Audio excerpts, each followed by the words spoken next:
Hello and welcome back. Today we are looking at the Destreza Prime. Now this weapon is absolutely phenomenal, however it does highlight the slight problem with Riven dispositions, simply because Destreza is a 4-point Riven disposition. However, you could argue it kind of needs it. It's a great weapon, but it's slightly lacking in quite a few areas which a Riven can certainly deal with.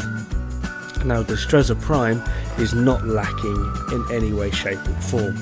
It does have a higher base damage, not by much, literally by 1 point, 75 to 76. However, it's increased its impact, lowered the puncher, but also then increased its slash, which doesn't really sound like a lot until you take into account it has a higher critical chance by 4%, 24 versus 20, has a higher critical damage multiplier, a ×3 critical damage multiplier. Its status chance has gone from 5% to 15%, so you're whacking out a serious amount of scaling with that. But it does have a lower attack speed, but we're not really going to mind that because we have a higher critical chance. And did someone say Berserker? So it's not really here nor there with the attack speed. And yet Destreza Prime yet again has a 4-point Riven disposition. The amount of power you can probably get out of this with a decent, or even a okay Riven is going to be absolutely ridiculous. Anyway, let's just move on to something a little bit more fun, which is just pulling enemies apart with this bastard of a weapon. Now it is a rapier, so you're going to have to get the Vulpine mask because it is the only stance for it, and it is mastery rank 10.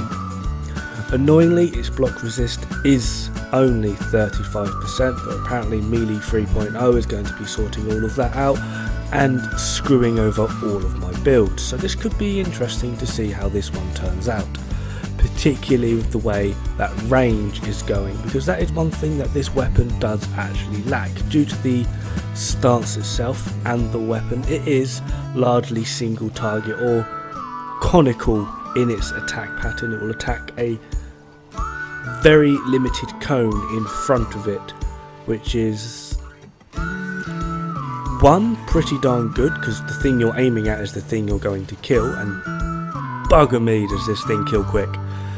It's also a bad thing because those things to the left and right of you, which things like Orthos Prime can deal with, Legion as well, this weapon doesn't really touch, but you do chew through those things in front of you very quick.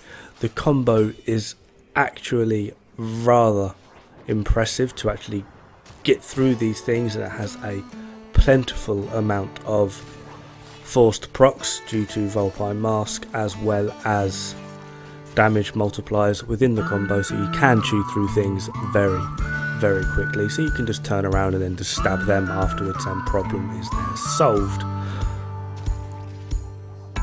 Now the thing that is absolutely upsetting me about this weapon is the simple fact that it is a very good balance of a hybrid build. You can put a very balanced hybrid build onto it, bolstering all of the stats, and then because it's puncture based, it does a lot of damage versus armor.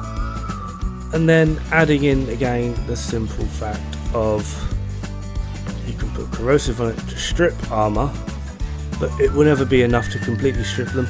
Once you get to about ×2 combo multiplier, it is pure wreckage. These are level 155 heavy gunners and bombards. Corrupted, of course, they're always corrupted, and it is literally just good night sweet prince because of Vulpine masks, slash procs as well. It is absolutely brutal. It works very quick and very beautifully. Now the build I have gone for is a standard hybrid build. It's really nothing special. Virulent Scourge, Voltaic Strike, Condition Overload, Berserker, Drifting Contact, Blood Rush, Prime Pressure Point, and I've also put Prime Fever Strike in there just to up the corrosive damage. Anyway, that's me. Thank you very much for watching, and I'll see you guys pretty darn soon. Ta-ra!